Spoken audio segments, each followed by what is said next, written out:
Longworth, and welcome to another edition of Triad Today. Coming up later on, our infamous roundtable will be here. We hope you'll stay tuned for that. We want to give a shout out to the good folks here at the Senior Botanical Garden, our home away from home.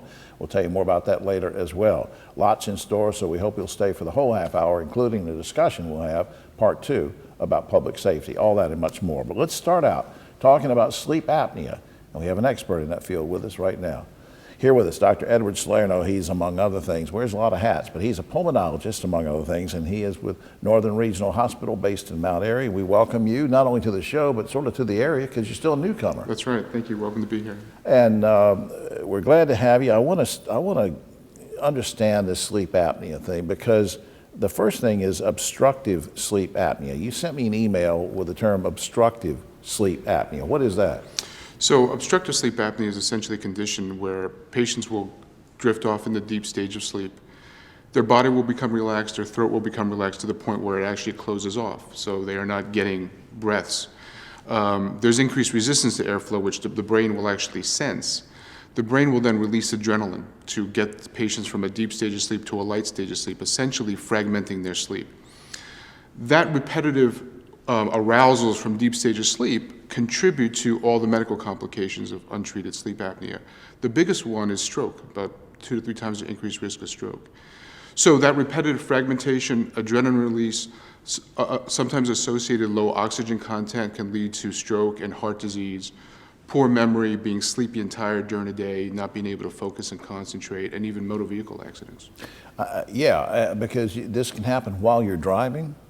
You can fall asleep and then you Right. have a problem with, and you're not getting rest, and there's all these other spin-off problems from it. But there's also something you mentioned to me one day about central sleep apnea, and you said there's a difference. What does that mean? So I get this question a lot about what's the difference between central and obstructive sleep apnea. So obstructive sleep apnea, there's an anatomical blockage in the airflow. In central sleep apnea, that's when the brain doesn't tell the diaphragm to breathe.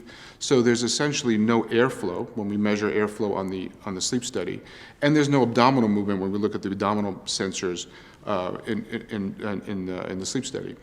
So that can happen for a variety of reasons. It can happen because of narcotic use. It can happen because of heart failure. The treatment is a little bit different, and knowing as a sleep specialist whether patients have obstructive or central apnea is important to know because the treatment can be sometimes different. Now this may be, you've probably already covered this, but I'm going to ask a stupid question.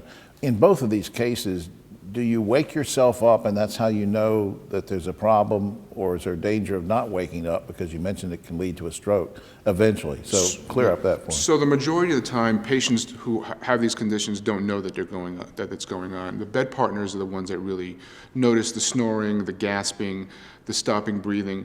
Most patients with obstructive sleep apnea will just wake up and say, I don't understand this. I've been asleep for 10 hours or 8 hours. I feel like I barely slept. So they'll present with those problems.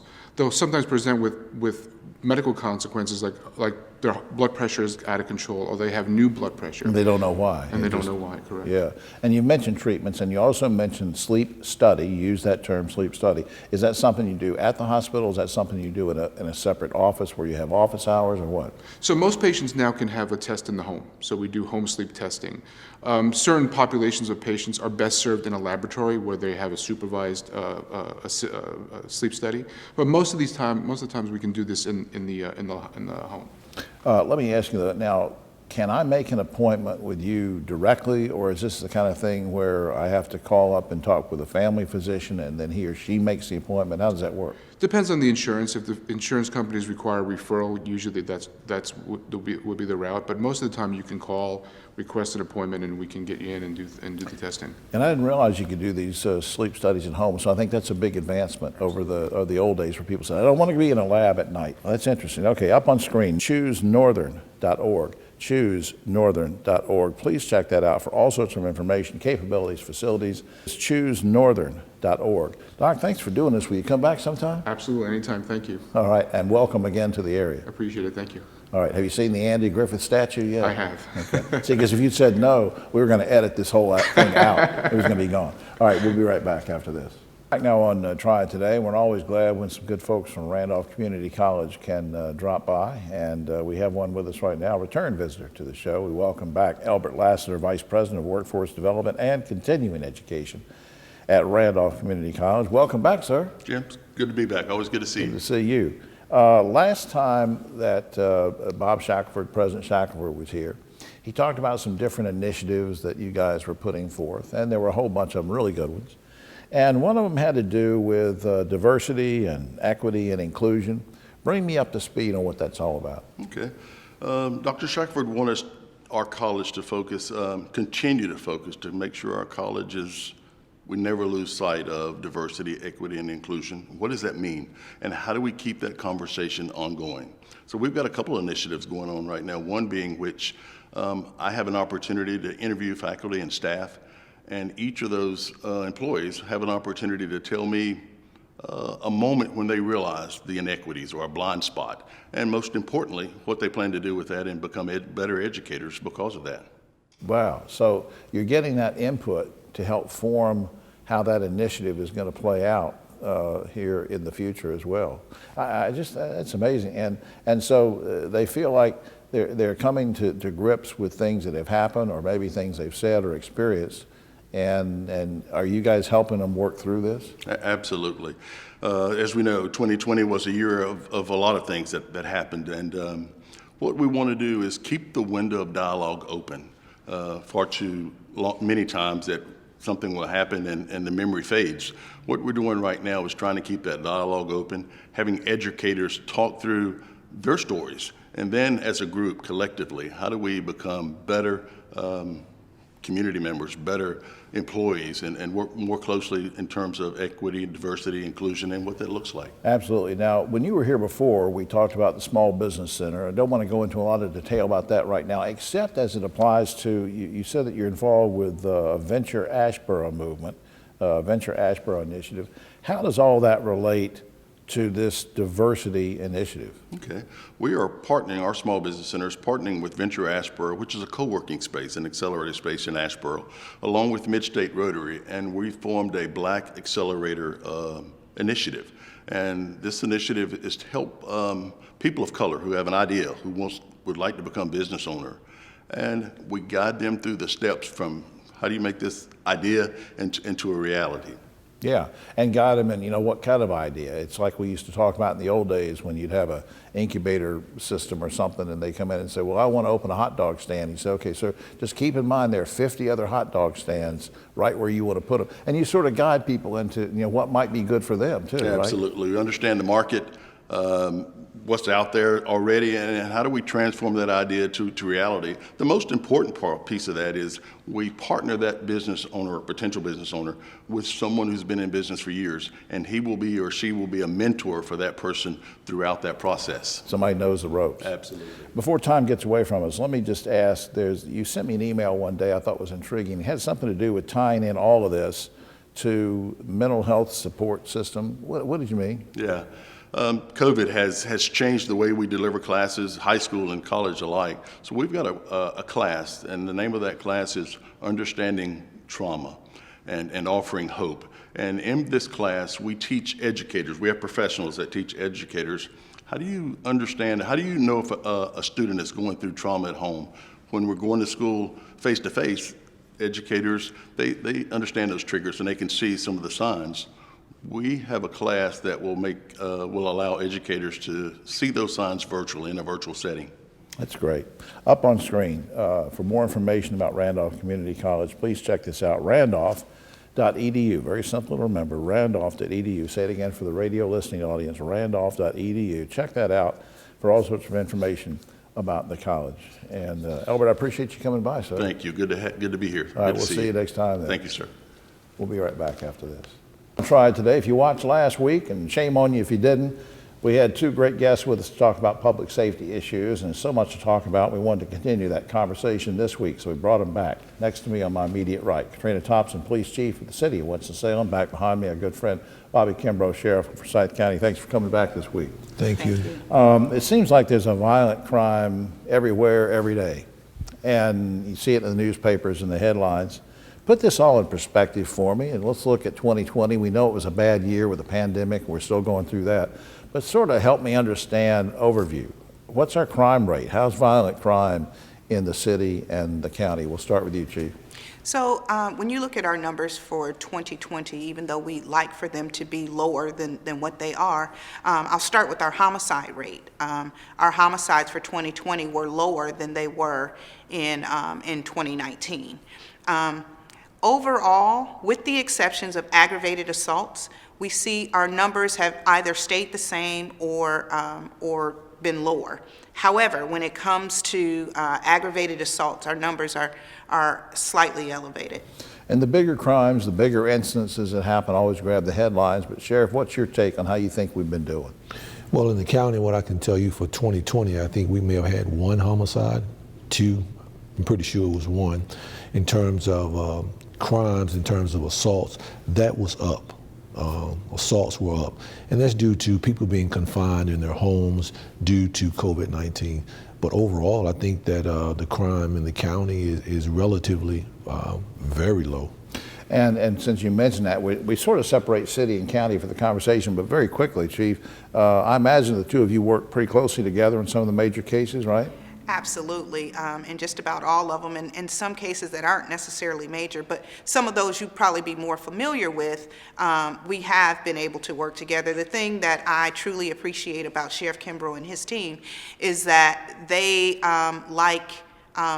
in the past, they are more open to assisting us with issues that are quickly identified or noticed here in the city, coming to help provide resources to help us eliminate those issues as quickly as possible so that they don't spread. And Chief, while I have you here, a lot of people stop me and they'll say, hey, Jim, what's going on with this shopping mall or that shopping mall? Is it safe to go out to shopping malls? And you know, it may sound like I'm making a joke, but I'm not. I mean, is it safe? What are you doing to try to prevent crimes? So, yes, to answer your question, a short answer, yes, it is safe to go to the mall. We here in Winston, just like any other city of our size or larger, occasionally will have issues at the mall. And over the last couple of years, we've had maybe 3 different incidents that grabbed a lot of attention where there was an actual shooting at the mall or some type of fight that gained a lot of attention. In the world of social media, it doesn't take much for things to be seen as huge. At the end of the day, my agency, the Winston-Salem Police Department, as well as the Sheriff's Office, along with mall officials and mall security, work extremely hard to make sure we're providing a safe shopping environment so that our citizens can have a good shopping experience in our malls. Sheriff, we're going to get to the point where we need metal detectors to go into stores? You know, I don't know if we're at that point or not. I ask that question to myself a lot of times, but I think we're at the point to where we need some form of law enforcement at our malls. Nothing but walking around, greeting and meeting. Law enforcement presence. Exactly. Before time gets away from us, I want to ask this real quickly, and that's about kids going back to school. You know, we don't want to get into who's going back when or whatever, but parents are saying, wait a minute, you know, one thing the news media is not talking about is, are we still going to have school resource officers? Yes or no? Where are they coming from, Sheriff? Yes, they will be there, and they will be coming from the Forsyth County Sheriff's Office. Okay, so you got that covered. Yes, sir, we do. All right. Up on screen, you'll see some websites where you can find out more information. Go directly and find out information about the police department, what's going on in Winston-Salem, and also the Sheriff's Department website is on screen as well. I can't thank both of you enough for coming and doing these segments last week and this week. Keep up the good work. Keep us safe. We appreciate you. Thank you. We'll be right back. Time to talk with Mr. Theater. That's what I call him. His wife Elizabeth calls him other things, but we'll go into that later. Next to me, our good buddy Dave Briggs, director of High Point Theater. Welcome. Thanks, Jim. Always a pleasure to be here. You pretty much have things finalized for the new season. There's lots of great stuff. We're going to talk about a few of them, of the shows coming up. But before we do that, you sent me an email one day and said you have a new ticketing system.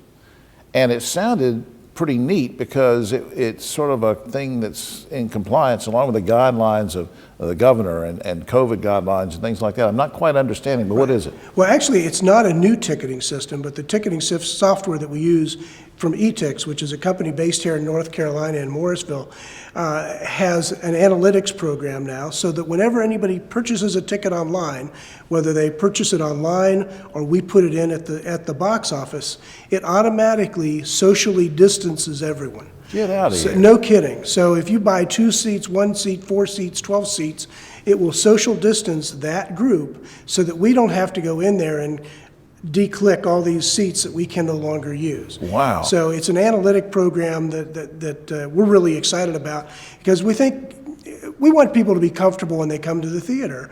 We know they're going to be socially distanced. We know they're going to have a great time at the show. Right. But we want them to be comfortable to walk through the door and have their ticket and have Now, a will seat. this be able to adapt to, I know that as we're taping on Wednesday right now, and the governor could say something later today or tomorrow that might affect this. Can the system keep up with changes? Or? That's what's really cool about it, is the system can adapt to a 6-foot spread or whatever the guidelines are. So for most of our shows, for instance, if you buy 2 seats, the 2 seats next to you on left or right would be vacant.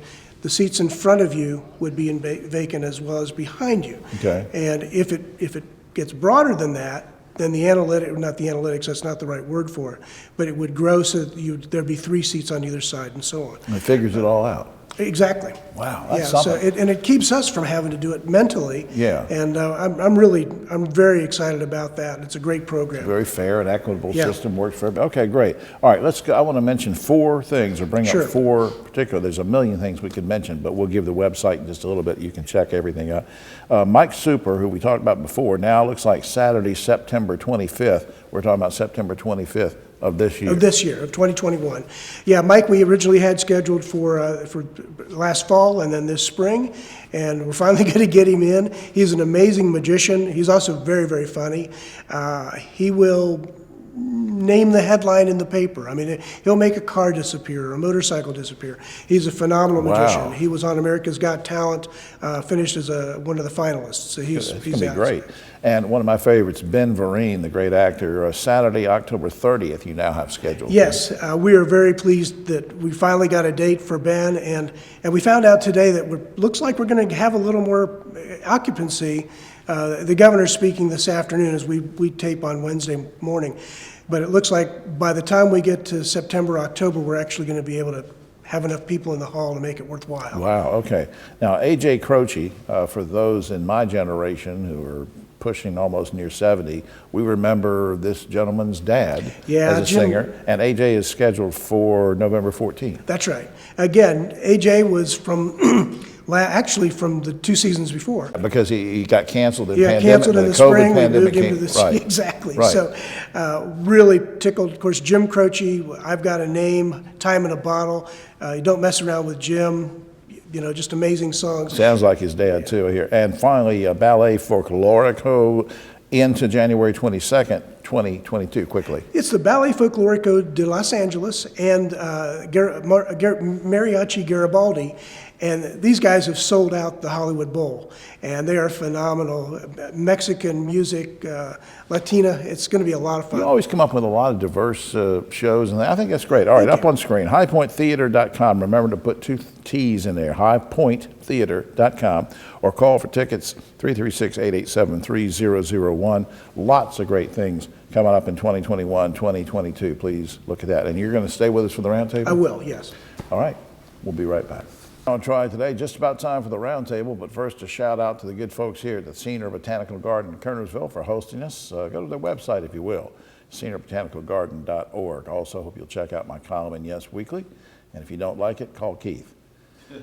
And now to the roundtable. On my immediate right, but always political left, Ogie Overman, the great broadcaster and journalist. Socially distanced behind him, a man we've held over from a previous segment, good old Dave Briggs, director of High Point Theater, and Keith Granberry, founder of Helping Hands Consultants. Guys, let's get right to it.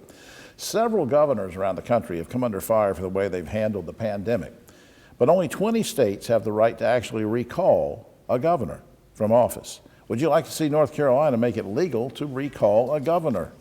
Ogie? Yeah, I wouldn't have a problem with it if the bar is really, really high. You can't remove somebody because you disagree with them politically, but, high crimes, bribery, And they have to do it obvious.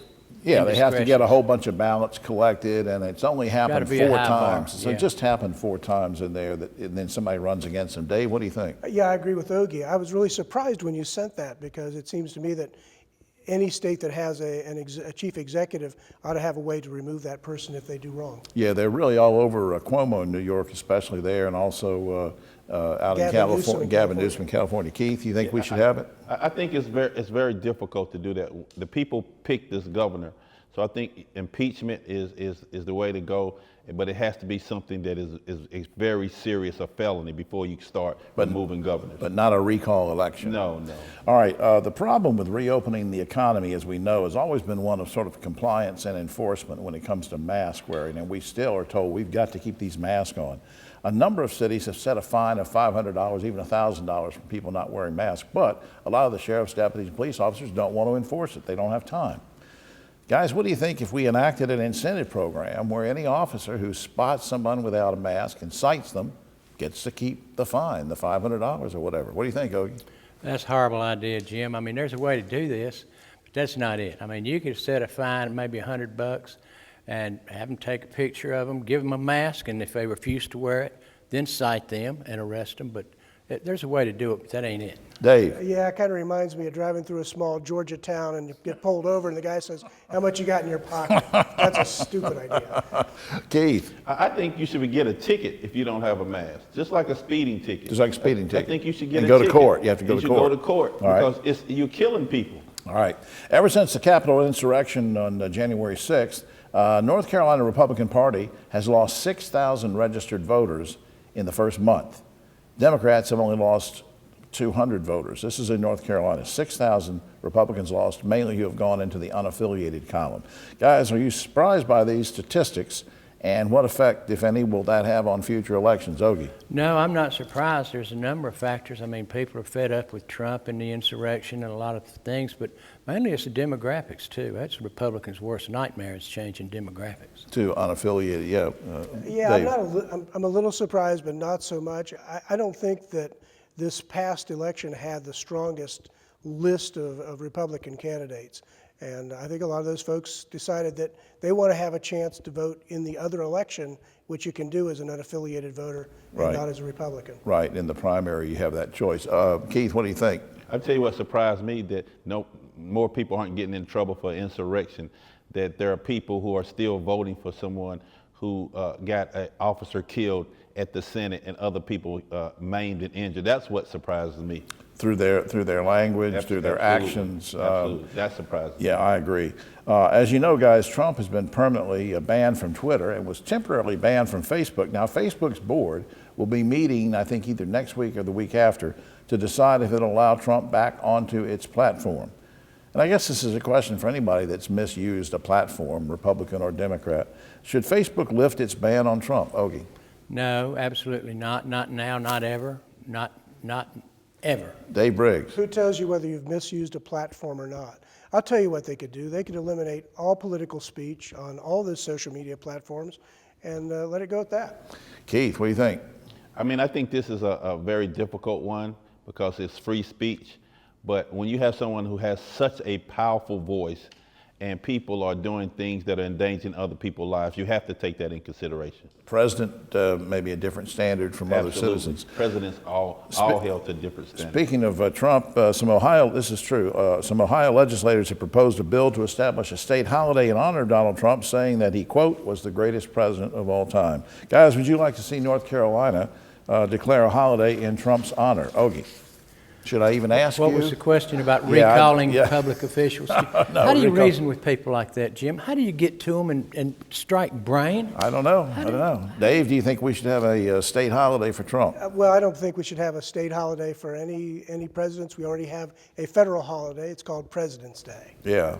I think we have too many holidays sometimes. Keith, should we have a Trump I holiday? don't think we have too many holidays. Keith Granberry holiday should be one. But I think that me and my nephew KJ got together in honor of Black History Month. It should be Harriet Tubman Day.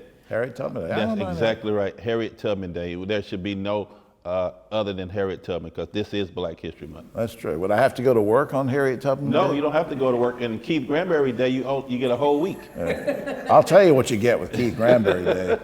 All right, well, finally, an Oklahoma lawmaker wants to create, and this is serious too, he wants to create an official hunting season so that folks can hunt for Bigfoot. Under the new law, you'd pay for a Bigfoot hunting license and get a prize if you bag him. Guys, would you buy a license to hunt Bigfoot? Ogie? There's some strange people out there. You know what, Jim? Yeah. They just got nothing better to do. You wouldn't than buy go the hunting license, would Bigfoot. you? There's a series on the History Channel about people who hunt Bigfoot. They hunt them. Yeah. Dave, would you buy a license with the... I've already got my license. Dave has a Bigfoot, that's pretty good. Searchingforbigfoot.com. Dave already have his license. I got it from the Searching for Bigfoot Keith, guy. would you buy a license to hunt with Dave? In honor of Black History Month, Black people don't go out in the woods hunting for animals. We just don't do that. We just don't do that. Why do you keep asking these questions? There's something wrong with you. And we're going to get to the bottom of it someday. Well, that's all the time we have. Oh, except for this. Some officials in Tennessee want to erect a life-size statue of Dolly Parton in her honor for all her philanthropic work. But Dolly said, no, wait a minute. There's no need to erect a full-size statue. I think people will be just as pleased to see my bust. See, a bust is it's a small statue. Right. For all of us here on Triad Today, I'm going hunting with Keith. I'm Jim Longworth. We'll see you next week.